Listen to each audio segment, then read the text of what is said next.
Les titres de cette édition, mesdames et messieurs, bonsoir, bienvenue. Par devoir de reconnaissance, je tiens à saluer la communauté internationale et particulièrement les pays arabes et africains pour leur solidarité au Mali lors de la crise qu'il a connue. Ce sont là les propos du président de la République qui a pris la parole au 3e sommet afro-arabe tenu les 19 et 20 novembre dernier au Koweït City, à Koweït City. Nos envoyés spéciaux Abdul Salam Bambara et Amadou Sankari. C'est au 2e jour des travaux que le président de la République, Ibrahim Boubacar Keïta, a pris la parole devant les 600 délégations des pays arabes et africains. D'abord, IBK a salué tous ceux qui ont aidé le Mali à sortir de la crise qu'il vient de traverser. Le chef de l'État, dans son intervention, a rappelé toute l'importance du thème retenu par le 3e sommet afro-arabe. Pour lui, ce partenariat doit concerner certains secteurs clés de développement. Quelques instants après, le président de la République a eu un entretien avec son Altesse l'émir du Koweït. Là, ils ont passé en revue les différents programmes mis en œuvre au Mali sur financement koweïtien. Ce pays s'engage aussi à achever les travaux de construction du nouvel aérogare de Bamako-Sénou. Autre temps fort de cette rencontre, c'est la déclaration issue de ce sommet. Les dirigeants des pays africains et arabes recommandent la mise en œuvre dans le cadre du partenariat entre les deux régions du plan d'action 2011-2016 adopté au cours du 2e sommet en 2010 en Libye. Appellent également de tous leurs vœux au renforcement des relations diplomatiques et consulaires entre pays africains et arabes. Sur le sujet, le président de la République, Ibrahim Boubacar Keïta, a eu des échanges fructueux avec les autorités qataries pour l'ouverture prochaine d'une représentation diplomatique du Mali dans ce pays. En raison du principe de rotation du lieu d'accueil du sommet afro-arabe, les chefs d'État des pays au sud du Sahara souhaitent accueillir également le monde arabe à l'occasion de la 4e réunion prévue en 2016. Mais cette question sera sur la table du prochain sommet de l'Union africaine qui aura lieu en début 2014 à Addis Abeba. Au cours de son séjour, Ibrahim Boubacar Keïta a obtenu plusieurs engagements et promesses des partenaires. Si le Koweït prend en charge l'achèvement du nouvel aérogare de Bamako-Sénou, les Émirats arabes unis et le Kenya lèvent désormais la restriction sur la délivrance des visas pour nos opérateurs économiques. Nous écoutons le président de la République, Ibrahim Boubacar Keïta. Il est au micro de nos envoyés spéciaux Abdul Salam Bambara et Amadou Sankari. Le Fonds koweïtien a fait beaucoup pour le développement d'un pays comme le Mali, un pays très enclavé. Nous avons donné l'assurance. Et notre travail avec le Fonds koweïtien également nous a rassuré quant à la volonté de ce fonds d'amplifier encore davantage ses interventions au Mali et de les pousser au maximum. À nous donc de faire en sorte que nos propositions viennent assez rapidement. Et cela d'autant que l'Émir a fait l'annonce que vous savez également. Cette injection d'1 milliard de dollars pour pousser encore avec beaucoup de vigueur l'appui au développement des pays africains. C'est donc au total une réunion qui a été très positive et très utile. Nous avons également en marge des travaux eu des rencontres, comme vous l'avez remarqué aussi, avec les dirigeants arabes, mais aussi avec nos frères des pays d'Afrique. Que ce soit notre zone classique, la zone CEDEAO, l'Afrique centrale, et même l'Afrique australe et l'Afrique de l'Est. C'est donc vraiment satisfait que je reviens de ce sommet-là. Ça a été un séjour assez bref, mais dense. Je pense que c'est un gage de développement de nos relations futures avec le monde arabe. Sur des bases renouvelées, des bases diversifiées et avec beaucoup plus de puissance. La capacité d'investissement de ces pays est réelle. Les réserves dont ces pays disposent sont connues également, sont assez appréciables. Et je pense que l'annonce faite par l'émir du Koweït sera sûrement suivie par d'autres annonces d'autres pays arabes. Et tout cela pour le bonheur de la coopération sud-sud et singulièrement de celle de notre pays avec le monde arabe. À l'initiative du président Abdelaziz, nous avons répondu de bien bonne volonté. Il y avait nos frères autour de la Mauritanie, il y avait nous-mêmes, il y avait le Burkina, il y avait le Niger, il y avait le Tchad. À 4, on ne peut pas insommer. Bon, je pense que c'est un échange de vues en vue d'harmoniser notre vision par rapport notamment à l'initiative des Nations Unies de stratégie globale intégrée pour le Sahel. Il est évident que nous ne pouvons pas nous contenter de cette plateforme-là et il faut qu'on la mette en musique. Comment traduire cela en actes concrets ici et maintenant au profit de nos peuples. C'était un peu cela. Et puis une vue générale sur l'ensemble des questions sécuritaires, aussi bien dans notre zone qu'ailleurs. Justement, tous les deux, le président de la CIS et moi-même, un de nos confrères britanniques m'a posé la question, est-ce la fin de la bruit? J'ai dit, quel bruit? Moi, je ne suis pas au courant de ce bruit-là. Moi, j'arrive, je suis plein de bonne volonté. Ma main tendue a été saisie de façon amicale, fraternelle, par le président de l'Aziz, et de bien belle façon. Je pense que nous devons aller très bientôt pour le barrage de Lina, je crois. Donc, je pense que... Et je suis invité à me rendre en visite à Nouakchott, ce que je ferai de bien bonne grâce également. Donc, je pense qu'en le reste des pays comme la Mauritanie et le Mali, il ne saurait y avoir que des relations de bon voisinage et de fraternité. Tout nous lie, l'histoire, la géographie, et nous sommes condamnés à aller ensemble. Et nous avons également les mêmes défis. Nous sommes donc résolus à de mieux en mieux et de plus en plus coordonner les efforts et aller d'un front égal et uni. Les lignes ont beaucoup bougé. Le président des Émirats m'a donné l'assurance que cet obstacle-là serait levé. Je crois que cela l'a été, effectivement. Il y a aussi le Kenya avec lequel nous étions un peu en délicatesse sur la question des visas. Là aussi, le président Uhuru Kenyatta m'a donné l'assurance de faire au mieux pour que les Maliens puissent aller vivre. Moi, j'ai toujours dit une chose. Il ne peut pas considérer un pays frère, un pays amical qui puisse interdire son accès aux Maliens. Cela n'est pas possible, quel que soit ce qu'on peut reprocher à tel ou tel Malien. Il n'est pas l'homme qui doit cacher la forêt malienne, et cela ne sera pas. Je pense que c'est un critère absolu pour nous, d'amitié et de relations telles que conviennent entre les pays. Et je pense donc que c'est vrai, cela a été annoncé et fait. Et je dirais aussi que le nôtre, de ce point de vue-là, se conforme aux droits des pays d'accueil. Et également aussi que nous cessions vraiment de trafiquer nos documents d'identité. Cela nous est très préjudiciable. Et le gouvernement est déterminé à ce qui le concerne à faire en sorte que nos documents, dans un avenir très prochain, soient infalsifiables. C'est la seule solution. Et je crois qu'aujourd'hui, il y a beaucoup à dire de ce point de vue-là. Beaucoup de gens sont surpris en indélicatesse, qui se disent maliens, mais qui n'ont que le papier malien en main. Et obtenu de quelle façon, je ne sais pas. Il faut que cela cesse aussi. Nous nous battons pour que vraiment le Mali ait toute sa place dans le Conseil des Nations.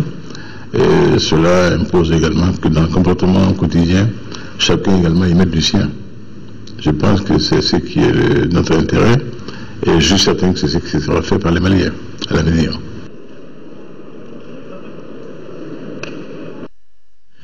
De retour donc à Bamako l'année dernière, le chef de l'État Ibrahim Boubacar Keïta a présidé aujourd'hui le Conseil des ministres qui s'est réuni en session ordinaire dans la salle de délibération au palais de Koulouba. Après examen des points inscrits à l'ordre du jour, le Conseil a adopté des projets de texte et procédé à des nominations au chapitre des mesures réglementaires. Et sous le rapport du ministre des Affaires étrangères et de la coopération internationale, le Conseil des ministres a adopté un projet d'ordonnance autorisant la ratification de l'accord de prêt signé à Bamako le 11 octobre 2013 entre le gouvernement de la République du Mali et la Banque ouest-africaine de développement BOAD pour le financement partiel du projet d'aménagement en 2x2 voies de la section Ségou 100 sur 7 km sur la route nationale numéro 6. Le gouvernement de la République du Mali a signé à Bamako le 11 octobre 2013 avec la Banque ouest-africaine de développement BOAD un accord de prêt d'un montant de 13 milliards de francs CFA pour le financement partiel du projet d'aménagement en 2x2 voies de la section Ségou 100 sur 7 km de la route nationale RN6. Ce projet d'aménagement s'inscrit dans le cadre du programme de réalisation et d'équipement d'infrastructures routières urbaines mis en œuvre par le gouvernement. Il a pour objectif d'augmenter la fluidité et la sécurité de la circulation, d'atténuer la congestion du trafic au niveau de la sortie est de la ville de Ségou, de faciliter l'évacuation des eaux pluviales et d'améliorer le cadre de vie de la population riveraine. L'accord définit les conditions d'octroi et de remboursement du prêt. La ratification est une étape nécessaire à son entrée en vigueur. Et sous le rapport du ministre de la Jeunesse et des Sports, le Conseil des ministres a adopté des projets de décret relatifs à la création, à l'organisation et aux modalités de fonctionnement du Palais des Sports. Aujourd'hui, au regard de l'évolution et de l'organisation soutenue des compétitions nationales et internationales dans notre pays, la salle de basketball du stade Modibo Keïta, la seule dont dispose le Mali, est construite pour accueillir les Jeux africains à Bamako, s'est avérée inadaptée et de faible capacité. Le projet de construction d'un palais de sport vise à pallier ces insuffisances. Située à Amdalaï ACI 2000, cette infrastructure moderne de 5000 places est bâtie sur la parcelle objet du titre foncier numéro 3090 d'une superficie de 3 hectares, 8 à 54 centiares, affectée au ministère de la Jeunesse et des Sports. Le Palais des Sports permettra à terme d'offrir un cadre adéquat pour abriter les grands événements marquants de la vie politique, sociale, culturelle et sportive. Les présents projets de texte sont initiés pour créer le cadre juridique de l'infrastructure qui existe physiquement pour la doter des ressources humaines et financières indispensables à son fonctionnement. Le Palais des Sports est un service rattaché à la Direction nationale des sports et de l'éducation physique. Au chapitre des mesures individuelles, le Conseil des ministres a procédé aux nominations suivantes au titre du ministère des Affaires étrangères et de la coopération internationale. Ambassadeur du Mali à Pékin, général de brigade Lansina Bois-Koné. Au titre du ministère du Commerce, conseiller technique. Monsieur Lansina Togola, professeur de l'enseignement secondaire. Monsieur Adama Yoro Sidibé, magistrat. Monsieur Sidi Mohamed Ishrak, inspecteur des douanes. Chargé de mission, monsieur Amadou Beidi Aïdara, juriste. Monsieur Oumar Aïdara, sociologue. Directeur des finances et du matériel, monsieur Mama Traoré, inspecteur des finances. Au titre du ministère de la fonction publique, conseiller technique. Monsieur Mamadou Konaté, administrateur civil. Monsieur Biassoum Dambélé, administrateur civil. Madame Diallo Assa Djagouraga, professeur principal de l'enseignement secondaire. Monsieur Fousseni Sangaré, administrateur civil. Au titre du ministère de l'équipement et des transports, conseiller technique. Monsieur Adama Koné, ingénieur des constructions civiles. Chargé des missions, monsieur Modibo Massama Traoré, ingénieur. Inspecteur à l'inspection de l'enseignement et des transports. Inspecteur à l'inspection de l'équipement et des transports, M. Sina Sanogo, ingénieur des constructions civiles, M. Dubril Tal, ingénieur des constructions civiles. Secrétaire général du Conseil malien des chargeurs, M. Al-Qaïdi Amar Touré, administrateur civil. Au titre du ministère du Travail et des Affaires sociales et humanitaires, conseiller technique, M. Cheikh Mohamed Cham, professeur. Au titre du ministère du Logement, conseiller technique, Mme Savané Salimata Bengali, inspecteur des services économiques. Au titre du ministère de l'économie et des finances, cabinet du ministre délégué chargé du budget, chef de cabinet, M. Mohamed Saïba Soumano, ingénieur, chargé de mission, M. Bakari Koulibaly, inspecteur des finances. Et puis, suite au séjour du président de la République, Ibrahim Boubacar Keïta, au Koweït, le ministre délégué en charge des affaires religieuses et du culte, Tcherno Amadou Omar As Diallo, a été reçu aujourd'hui par son homologue koweïtien.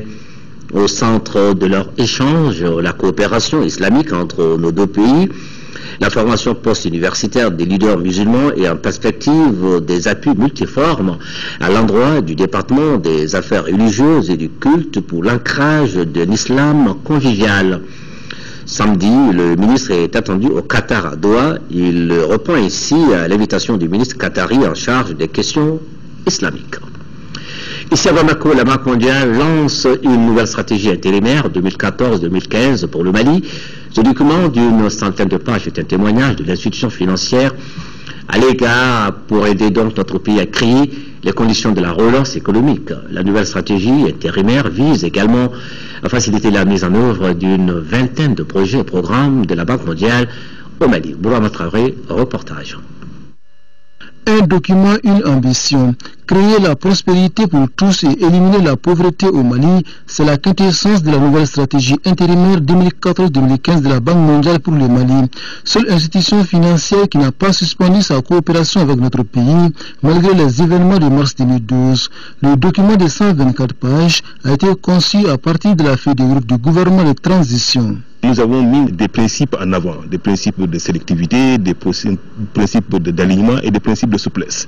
Et ce dernier principe est extrêmement important parce que celui-là qui nous permettra maintenant à la faveur de l'installation de nouvelles autorités de modeler un peu et de réajuster, n'est-ce pas, les stratégies pour soutenir les priorités du nouveau gouvernement. Soutenir les priorités du nouveau gouvernement, mais aussi renforcer la résilience et créer les conditions de la relance économique du Mali.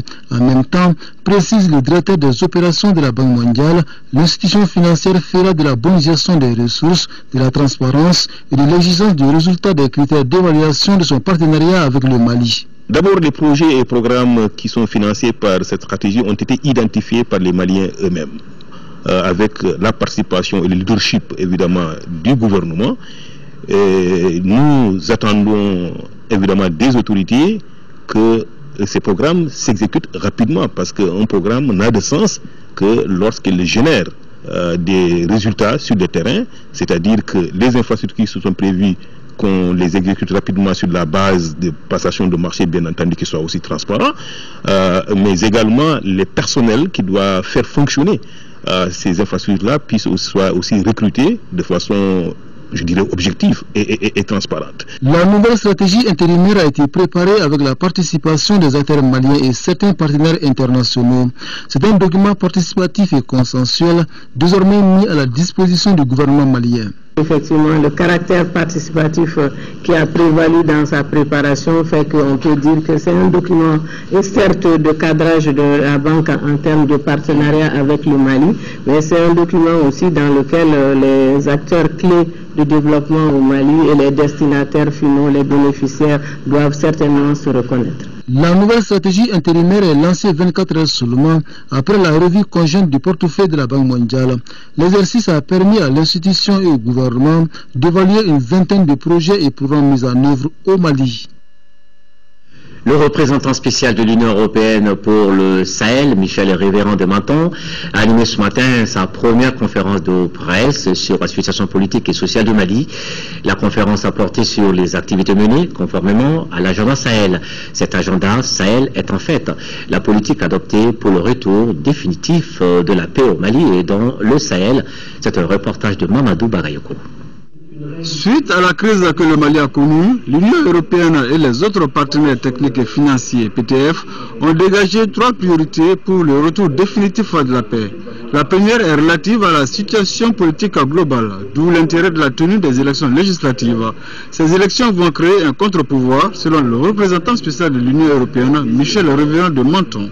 Notre volonté commune avec l'ensemble des autres bailleurs de fonds, c'est vraiment d'encourager le Mali à avancer dans des réformes profondes, dans des réformes qui feront que ce qui s'est passé, les crises politiques qui ont eu lieu, ne pourront pas se reproduire. Il faut que le Mali tire toutes les leçons de la crise qui s'est passée.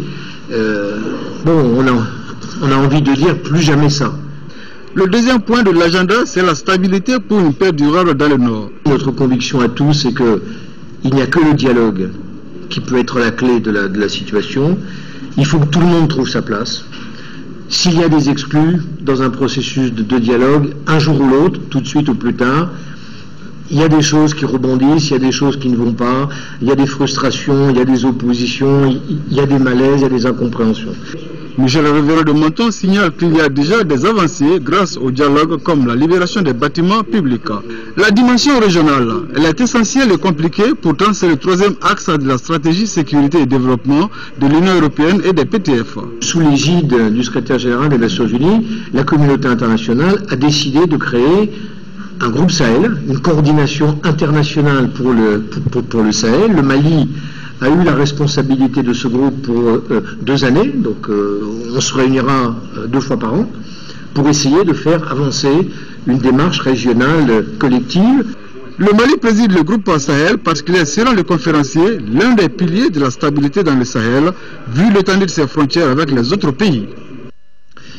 Le chef général de la tribu des Kel Ansar de la région de Tombouctou et doyen des réfugiés maliens du Burkina Faso a regagné Bamako cet après-midi. Mohamed El Mehdi El Ansari dit revenir au Bercail pour contribuer au processus de réconciliation nationale en cours. Il invite également ses compatriotes réfugiés dans la sous-région à lui emboîter les pas. Il s'est exprimé au micro de Ibrahim Traoré. Nous l'écoutons. C'est l'amour que j'ai pour ce pays qui m'a fait que je pensais à revenir avant que monsieur le ministre fasse le nécessaire pour me ramener.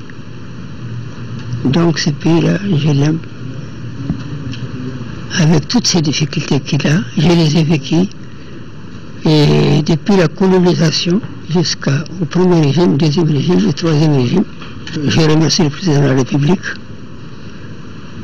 Dans ces déclarations, il y a de très bonnes intentions de résoudre tous les problèmes de notre pays, et singulièrement le Nord, qui a vécu plusieurs fois et qui continue encore à en souffrir. Et donc je remercie beaucoup et sincèrement monsieur le ministre de la réconciliation, aussi bien que ses collaborateurs qui m'ont cherché, et monsieur le ministre Mara. Ma présence aujourd'hui ici concrétise le désir ardent que j'ai pour que tous les compatriotes maliens qui sont à l'extérieur reviennent dans leur pays, car non seulement au début c'était des pronostics, mais aujourd'hui ce sont des réalités que la paix est amorcée, et nous demandons à ce que le gouvernement malien parachève cela, parce que beaucoup de gens ont peur.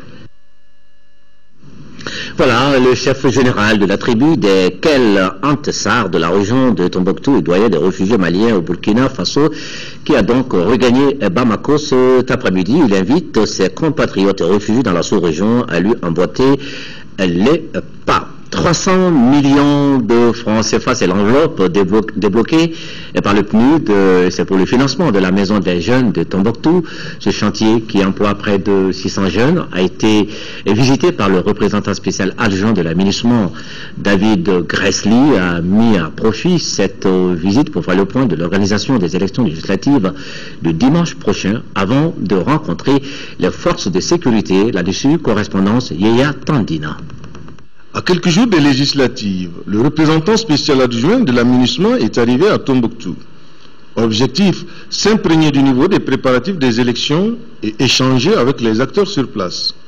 Je suis très content avec ce que j'ai vu ce matin, avec la formation qui a eu lieu. C'est très important pour la transparence de ces élections. La volonté de ces personnes de travailler dans ça, c'est à mon avis aussi important. Ils étaient très enthousiastes. C'est bien, donc ils m'ont formé un peu, donc je suis prêt aussi de travailler, de continuer mon travail. L'hôte a mis à profit son séjour pour visiter le chantier de la Maison des Jeunes, une infrastructure qui a coûté 300 millions de francs CFA et emploie près de 600 jeunes. où je vois un grand travail dans le chantier ici, avec l'extension de cette maison de jeunes. Pour moi, c'est un moment important parce que je sais ce que s'est passé ici l'année passée. Pour moi, le travail qu'on voit ici représente dans une certaine partie la reprise de la vie ici à Tombouctou. Donc, je suis très content d'être ici pour voir le travail qui a été effectué et que les jeunes participent aussi dans le travail. Pour moi, c'est très important. Auparavant, le patron de l'aménagement avait rencontré le chef de l'exécutif régional et les forces de sécurité. Et voilà, tout est prêt à Tombouctou pour les législatives prévues dans 3 jours, ici à Bamako.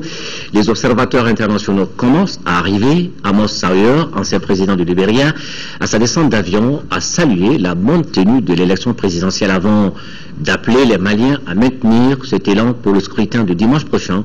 Nous l'écoutons au micro de Mohamed Diarra.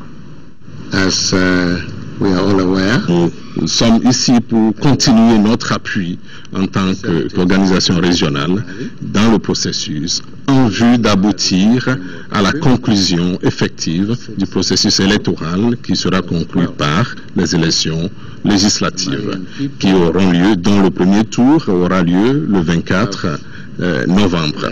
Comme vous le savez, la CEDEAO a comme devoir d'appuyer le Mali, comme il a toujours fait, et la CEDEAO voudrait lancer un appel aux politiciens pour que chacun joue son rôle, le rôle important qui est le sien dans le processus, pour que ce processus soit organisé dans la paix, la tranquillité, et pour que le peuple malien puisse évoluer. Nous saisissons l'opportunité aussi pour remercier le président, son Excellence Ibrahim Boubacar Keïta, pour les jalons qu'il a déjà posés dans le processus de réconciliation depuis son élection. Et nous lançons un appel au peuple malien de continuer de prendre part massivement au processus électoral, comme il a fait lors des élections présidentielles, pour que soient bien conclues et à bon port dans la paix les élections législatives. Nous demandons aussi à tout un chacun et aux organisations internationales de continuer d'appuyer le Mali dans la paix pour que la région qui l'a toujours accompagné commence à prospérer par le développement déjà du Mali et pour que le peuple malien retrouve son développement et la paix. Les élections, comme nous l'avons dit, auront lieu et la CEDEAO est venue avec 100 observateurs qui seront déployés dans toutes les régions administratives du pays. Nous comptons sur l'appui aussi de la MINUSMA pour aider à transporter par voie aérienne des observateurs de la CEDEAO dans les 3 régions du Nord, Gao, Tombouctou et Kidal, en vue de couvrir, d'avoir une couverture globale de l'administration, du territoire administratif lors des élections. Les observateurs qui arrivent donc dans notre pays pour le scrutin de dimanche, pendant ce temps, forment les ondes de médias. C'est dans le cadre du forum sur la protection de l'espace civique des journalistes et défenseurs des droits humains au Mali. C'est une initiative de l'organisation Article 19, basée au Sénégal, en collaboration avec l'Union des journalistes de l'Afrique de l'Ouest, UGAO. Le compte rendu de Moïse Traoré. La prévention des atteintes à l'intégrité du journaliste est au centre du forum régional sur la protection de l'espace civique des hommes de presse et des défenseurs des droits humains au Mali. Le partenariat avec l'Union des journalistes de l'Afrique de l'Ouest, UJAO, qui aboutit à la tenue de la rencontre, est conduit par l'article 19. Les États ont des obligations. Et ces obligations aussi sont doubles. D'abord l'obligation négative, c'est-à-dire l'obligation de ne pas s'ingérer indûment, c'est-à-dire de ne pas enfreindre cette liberté.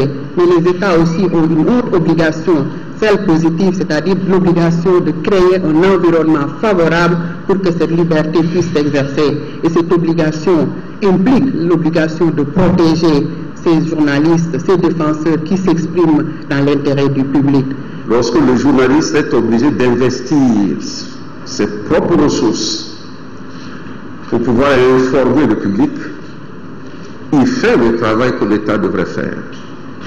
Et c'est parce que son travail est d'intérêt public que le journaliste quelle que soit sa position, non seulement mérite respect, mais mérite qu'il soit soutenu.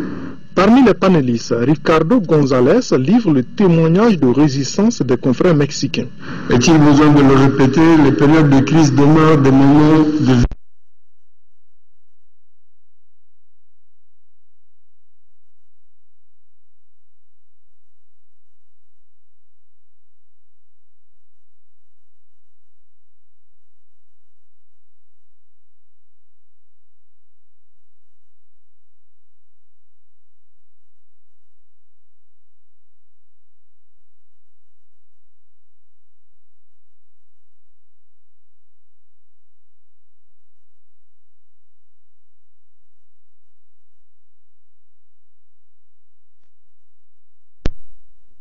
Dans sa communication inaugurale, le directeur général de la télévision sénégalaise Futur Média a cité Horace, selon qui celui qui vit dans la crainte ne sera jamais libre.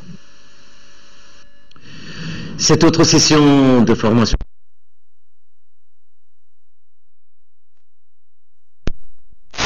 dans le cadre des élections législatives de l'initiative et du réseau ONG d'appui au processus électoral au Mali, APEM, reportage Alpha Maïga. C'est ce dimanche que les Maliens sont appelés aux urnes. Et c'est pour élire les 147 députés devant siéger à l'Assemblée nationale. Face à cet exercice d'élection, les médias jouent un grand rôle. Ainsi, le réseau ONG d'appui au processus électoral au Mali, APEM, organise un atelier sur le monitoring et le développement de compétences des journalistes sur les élections législatives 2013. C'est en partenariat avec OSIWA.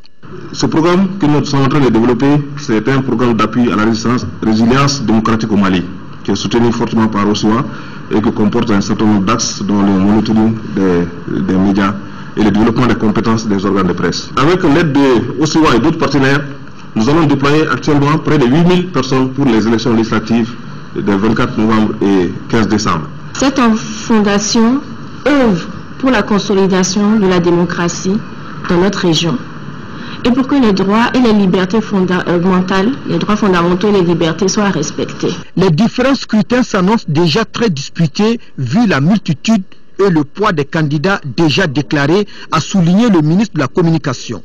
L'engagement de la presse pour une élection apaisée ne peut être que salutaire. Occasion pour Jean-Marie Idrissa Sangaré, premier responsable des hommes de médias, de saluer l'initiative du réseau APEM. À cet effet, les femmes et les hommes des médias publics et privés, écrits et parlés, doivent être formés et outillés pour informer juste et vrai sur les élections législatives, notamment une couverture professionnelle et responsable des opérations de vote et de proclamation des résultats. Les différents thèmes qui seront traités permettront aux hommes de médias d'éviter certaines pratiques sur le terrain. Contribution également du cinéma à la bonne tenue des prochaines législatives. Et cela se passe dans une forme ludique avec la série Les Aventures de Sékou Boiré. La production revient cette fois-ci avec un sujet bien précis, les législatives, un but bien clair, la sensibilisation de la population à la bonne tenue du scrutin. Aboul Karim Kaba.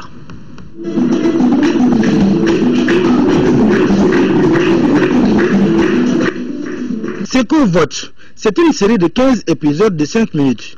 C'est un film initié par Créacom Afrique et son partenaire, la Fondation internationale pour les systèmes électoraux.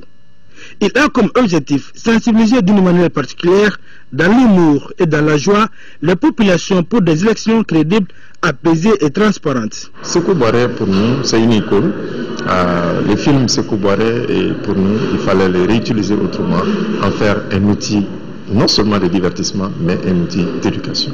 Donc voilà les raisons qui ont poussé IFES à s'embarquer dans un projet qui, au départ, ne semble pas être de son domaine, mais qui, au fond, est un outil essentiel de mobilisation sociale.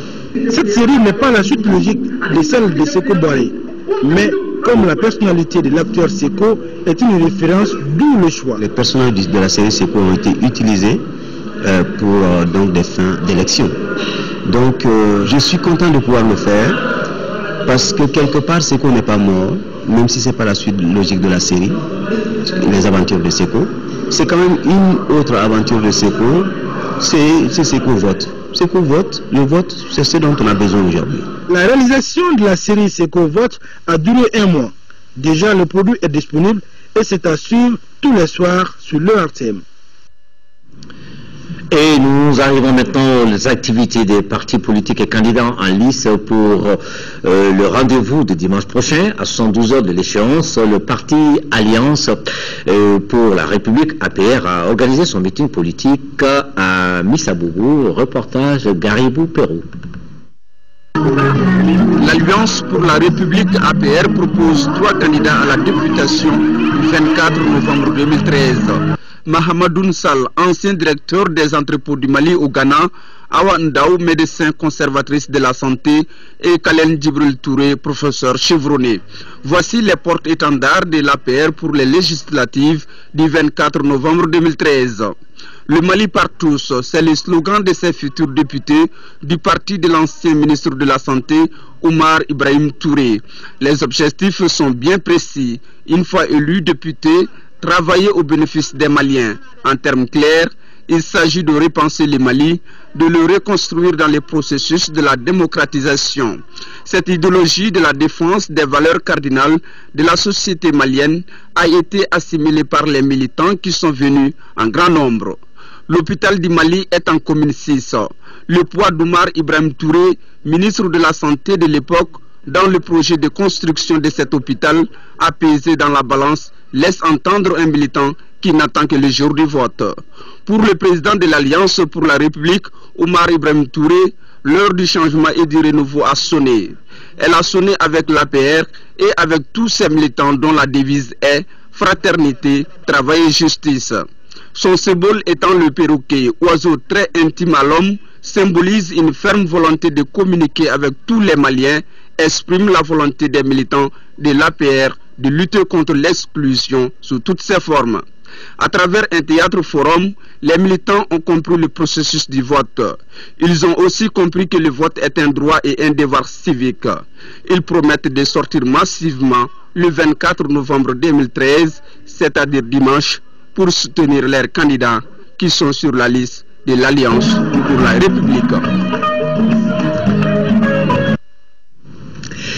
Et dans le cadre du lancement de ces activités pour la campagne législative de 2013, l'Alliance de la Convention 2012 a porté son choix sur la localité de Niena, c'était ce week-end. Et la Convention 2012 qui regroupe 3 partis politiques, la CIRA, le PIDS et l'UDA, déclare s'installer dans une logique de changement et de nouveauté dans la région de Sikasso. Reportage Mohamed Ould Mamouni, notre envoyé spécial.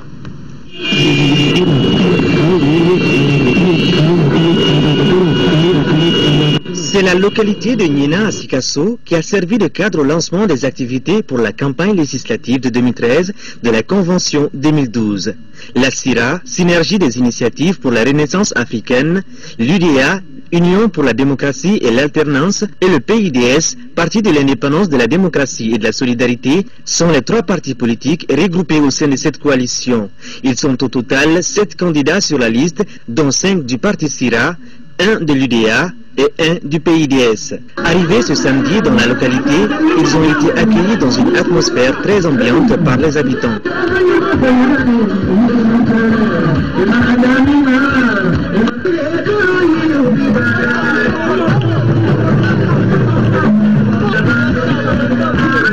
Par la suite, les candidats en liste dans la 3e région du Mali se sont entretenus avec la population sur les convictions de l'Alliance, qui sont le changement et le renouveau pour un Mali meilleur. Très heureux pour le choix porté sur leur village, les populations du Ganadougou se sont dites prêtes à soutenir l'Alliance dans sa course vers l'Assemblée nationale.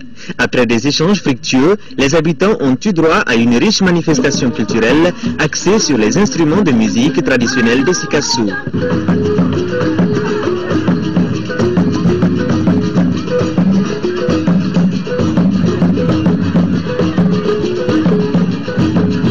Pour respecter la tradition malienne, les candidats se sont rendus tour à tour chez les notabilités et les autorités religieuses du village.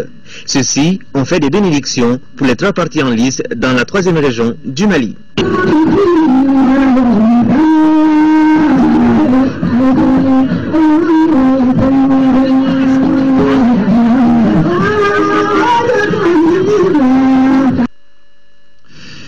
L'alliance ADEMA, PSJ, CENID, Faso Iriwaton et RJP clôture sa campagne en commune 5 de Bamako. Les 3 candidats sur la liste promettent de défendre la justice, l'équité et ce qu'ils appellent les valeurs maliennes une fois dans l'hémicycle. Était présent à la cérémonie tenue au Palais de la Culture de Bamako l'ensemble des candidats soutenus par le mouvement Sabati 2012. C'est un compte rendu de Agali Agissa. 3 candidats, dont une femme, défendent les couleurs des partis ADEMA, PSJ, Sinir Faso Irouaton et RJP en commune 5 du district de Bamako. C'est le palais de la culture Amadou Ampateba que les candidats ont choisi comme cadre pour clore leur campagne. Au cours de la cérémonie agrémentée par la lecture du Coran, les fans des candidats et les militants des partis alliés ont réitéré leur soutien et leur confiance aux candidats. Les 3 prétendants à la députation justifient leur candidature par leur souci de promouvoir les droits de l'homme au Mali. Nous, notre objectif, c'est de défendre les valeurs sociétales, religieuses, traditionnelles, normatives du Mali. Que le Mali soit respecté, les Maliens soient respectés, nos valeurs soient respectées.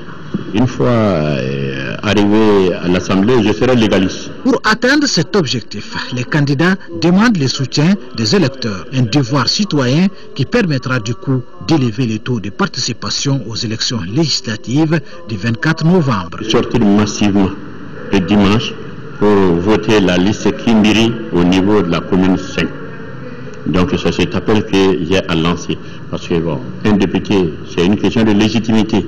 Donc nous ne voulons pas qu'au niveau de la commune 5, qu'il y ait vraiment des élections avec des scores peu enviables. Donc j'invite toute la population à sortir massivement pour aller voter, afin que les députés issus vraiment de ces élections puissent vraiment se vanter par rapport à la légitimité. La cérémonie a enregistré la présence des candidats de toutes les listes soutenues par le mouvement Sabati 2012, un mouvement qui entend soutenir le président de la République en contribuant à offrir la majorité au RPM au sein de la future Assemblée nationale. Le Parti citoyen pour le renouveau était hier en meeting sur le terrain de Djolibougou.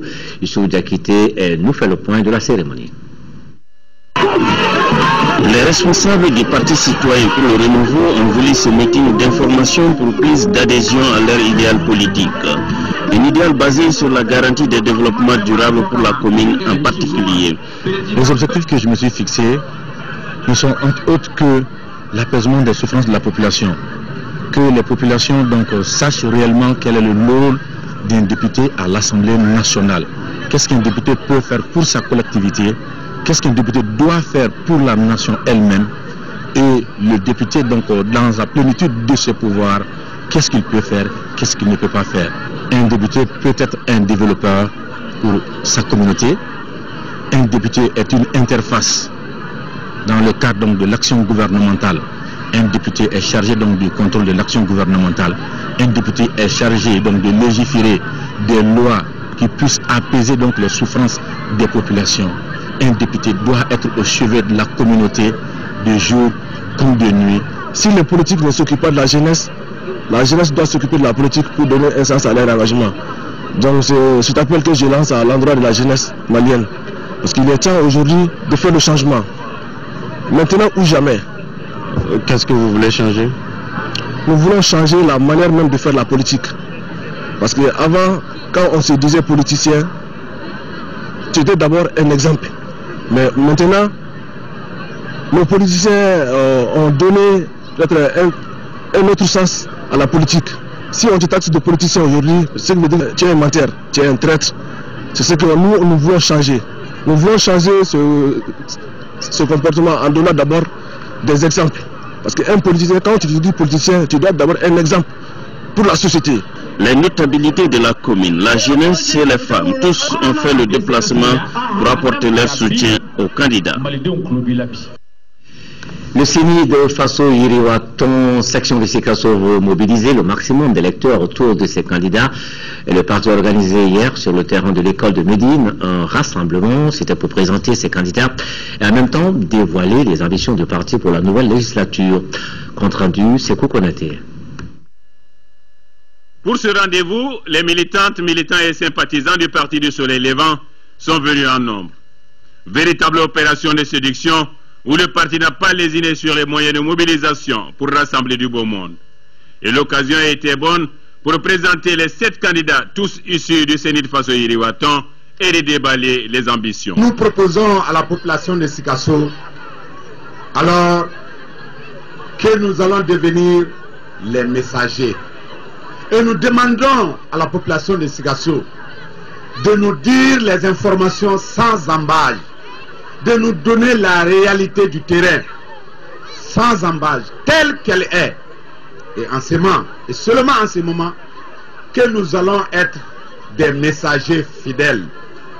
Lorsque notre population est traumatisée, lorsque la population est traumatisée, qu'elle ne parvient pas à dire la réalité, alors nous allons avoir des députés médiocres. Des ambitions qui seront portées par 6 hommes et une femme. Rassemblés pour construire sera leur credo. Mais cela passe par une forte mobilisation des électeurs le dimanche 24 novembre 2013 lors du premier tour autour de la liste Sénit. Je souhaite ardemment que chacun vienne voter. Ceux qui ont voté déjà au présidentiel, certains ont déjà perdu peut-être leur carte Mina dans les papiers ou dans des coins de la maison. Je demande à ce que chacun cherche sa carte Mina dès maintenant dans sa chambre. Un meeting qui a enregistré de nombreux messages de soutien de la jeunesse et des femmes dans une véritable ambiance de fête. Et puis, une erreur s'est glissée dans notre reportage d'hier sur le nom d'un des candidats de l'alliance Sénid-Codem. Les candidats de cette alliance en lice en commune 1 du district de Bamako sont bel et bien Boukassoum Touré et Fatoumata Simpara. Toutes nos excuses pour cette erreur indépendante de notre volonté. Et juste après ce journal, vous pourrez suivre les messages de campagne des candidats Sénid, Barika, PLA, URP, PDS, APDM, PDM, Parena, MPR, PSDM, UPD, PSP, CPM, RPC, Indépendant, Boubakari Diko, PDS, Madi, Indépendant Mouvement Patriotique, Kaïsien. Et puis toujours dans le cadre de l'organisation de la campagne médiatique de l'élection législative du 24 novembre prochain, le président du comité national de l'égal accès aux médias d'État invite les candidats dont le nom suivent à se présenter au siège de l'organe demain vendredi 22 novembre 2013 pour l'enregistrement de leur message de campagne. 9h, Indépendant Sigida Yiriwa, 9h20, Kolem, 9h40, Indépendant Horonia, 10h, PLD, 10h20, Indépendant Nouveau Soleil, 10h40, Indépendant Sinimesigi Gundo, 11h, Texam, 11h20, Phare, 11h40, CD, 12h, RDP, 12h20, UDD, 12h40, CDS, 13h, RJS, 13h20, BMDT, 13h40, Diama, 14h, PSO, 14h20, FAMA, 14h40, ANCD, Mali, 15h, UDA, 15h20, PSD, 15h40, RDS, 16h, RPDM, 16h20, Indépendant, Fabara, Makara. La suite de cette édition en 5e région, tout à fait prêt maintenant pour les élections du 24 novembre prochain. Matériel électoral et bulletins sont sur place. C'est ce qu'a affirmé ce matin le conseiller aux affaires administratives et juridiques du gouverneur de Mopti, Mamadou Gaussou Traoré, qui venait justement de rencontrer les autorités administratives de la région, les partis politiques et les services techniques. Nous l'écoutons au micro de Mahamar Ibrahim Touré. Nous sommes prêts pour les élections du 24 novembre. Et cela compte tenu des dispositions prises et au niveau régional et aussi par la hiérarchie. Parce qu'aujourd'hui, tout le matériel est sur place. Les bulletins de vote sont sur place. Les décisions de nomination, de création des bureaux de vote, c'est fait.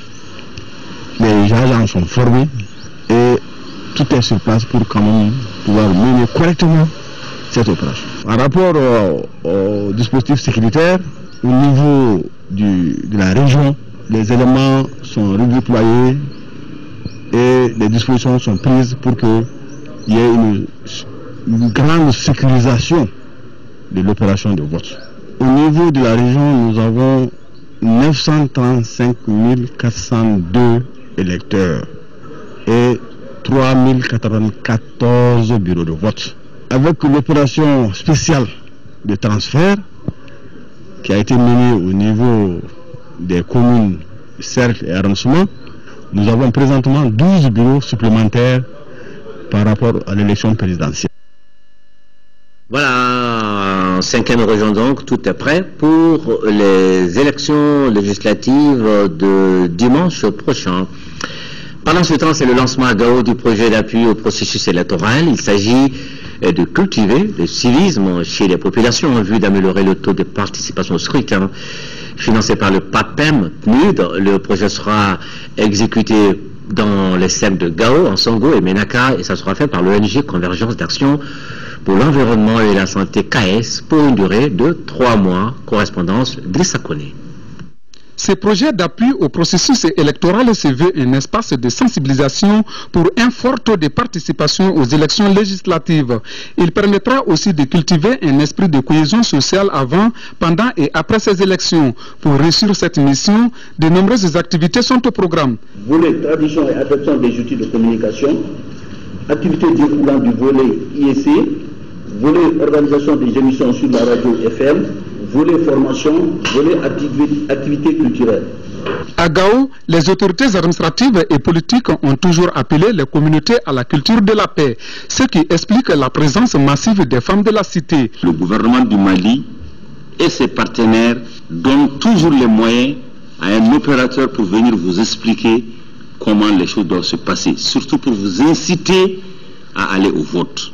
Financé à près de 15 millions de francs CFA par le PAPEM-PNUD, le projet sera exécuté dans les cercles de Gao, en Songo et Menaka par l'ONG Convergence d'Action pour l'environnement et la santé KS pour une durée de 3 mois. Le KS va s'atteler depuis aujourd'hui à mener des activités de sensibilisation, de formation, d'éducation civique, électorale et d'information au profit des populations, leaders locaux, candidats, femmes, jeunes et autres groupes cibles vulnérables, réfugiés, retournés et personnes déplacées internes, sur les différents aspects et phases du processus électoral. La réussite des élections législatives, qui est un défi de notre pays vis-à-vis de la communauté internationale, passe par le vote de tous les fils du Mali. Le projet d'appui au processus électoral s'inscrit dans cette droite ligne. Et voilà, on va être complet maintenant sur le dossier élection dans notre édition de ce soir, dans la perspective de la tenue du premier tour de l'élection des députés du 24 novembre 2013. Le délégué général aux élections informe les électeurs de la remise en place des dispositifs d'orientation pour compter de ce jour la consultation par SMS au numéro qui s'affiche là sur votre écran. Orange, c'est le 36 777, Malitel 36 666, Orange 36 777, Malitel 36 666, la consultation par internet à l'adresse www.dge2013.ml, www.dge2013.ml. En outre, il sera déployé les 23 et 24 novembre 2013, 130 agents techniques munis d'ordinateurs portables et de lecteurs code-barres dans les communes du district de Bamako pour donner gratuitement aux électeurs munis de leur carte d'identité les informations relatives à leur lieu et bureau de vote. L'épouse du chef de l'État est au Niger sur invitation de son homologue du Niger. Keïta Aminata Maïga prendra part demain vendredi à Niamey, la capitale donc du Niger, à la conférence sur la contrefaçon et la vente illicite des médicaments. Elle est accompagnée du ministre de la Santé et de l'Hygiène publique et du directeur des pharmacies et médicaments. À son arrivée à l'aéroport international Diori Amani de Niamey, elle a été accueillie par la première dame du Niger, Dr Malika Issoufou Mahamadou. Les deux premières dames ont eu ensuite un entretien de quelques minutes et juste après, Keita Aminata Maïga s'est adressée à la presse. Nous venons d'avoir les images, nous l'écoutons donc au micro de nos envoyés spéciaux à Niamey, Ndei Sissoko et Brahima Koulibaly. Bon, merci beaucoup, ce sont des sentiments de fraternité, de reconnaissance qui m'animent aujourd'hui parce que je viens au Niger, c'est comme si je viens chez moi. Ça, vous le savez, il y a beaucoup de Maliens qui se trouvent, il y a des réfugiés, certes, mais il y a beaucoup de Maliens qui se trouvent aujourd'hui au Niger qui si on leur demandait de choisir entre le Niger et le Mali, ils ne pourraient pas. Moi, j'ai des parents ici.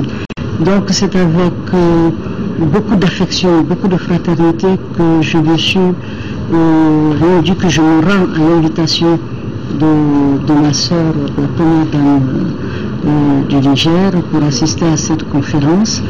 Et je pense que ma première sortie devait être pour le Niger. Pas que je veuille, peut-être, ça aurait pu être un autre pays, mais je pense que le Niger nous a tellement soutenus, Et la première dame et son mari nous ont tellement soutenus, et le peuple nigérien, que je ne pouvais pas rater cette occasion. Comme vous le savez, les législatives se passent en ce moment au Mali, et normalement c'est dimanche. Donc j'ai tout fait pour que quand même je puisse venir, être à côté de ma soeur, l'assister, et en même temps remercier le peuple nigérien, remercier mes sœurs nigériennes qui n'ont ménagé aucun effort pour accueillir nos réfugiés, qui sont aussi leurs réfugiés. Comme je dis, le Mali et le Niger sont des pays frères. Et nous revenons au Mali et nous allons parler santé encore avec le lancement cette semaine à Kay de la deuxième phase du projet de prévention et de prise en charge de la malnutrition aiguë sévère. Financé par la Croix-Rouge malienne et française, ce projet vise à améliorer l'état nutritionnel et réduire la mortalité liée à la malnutrition aiguë sévère chez les enfants de moins de 5 ans. Les districts sanitaires visés sont ceux de Kay et Yelimane. Correspondance Jafar Aïdara. L'objectif du projet d'appui à la prévention et à la prise en charge de la malnutrition est de renforcer les acquis de la phase 1 et continuer à contribuer à l'amélioration de l'état nutritionnel et à la réduction de la mortalité liée à la malnutrition aiguë sévère des enfants de moins de 5 ans. La première phase, qui s'est déroulée de juillet 2012 à septembre 2013, a obtenu des résultats satisfaisants qui ne demandent qu'à être consolidés durant les 6 prochains mois. L'engagement de tous pour réussir ce projet NUT est aussi une obligation pour sauver nos enfants, futur cadre de notre jeune pays. L'analyse plurielle, les points faibles à améliorer reste un cadre idéal d'approche pour la réalisation des objectifs attendus et prétendre à une troisième phase. Ce lancement du projet d'appui à la prévention et à la prise en charge de la malnutrition vise aussi à sensibiliser les leaders communautaires sur l'opportunité que le projet offre pour une meilleure surveillance nutritionnelle dans les districts sanitaires de Kay et Yelimane. La Croix-Rouge au Mali et partout dans le monde n'a jamais cessé de venir en aide aux populations en situation difficile. C'est dans ce cadre qu'en partenariat avec celle de la France, elle a bien voulu venir en appui au ministère de la Santé à travers la DRS et le district sanitaire pour réduire le taux de mortalité lié à la malnutrition.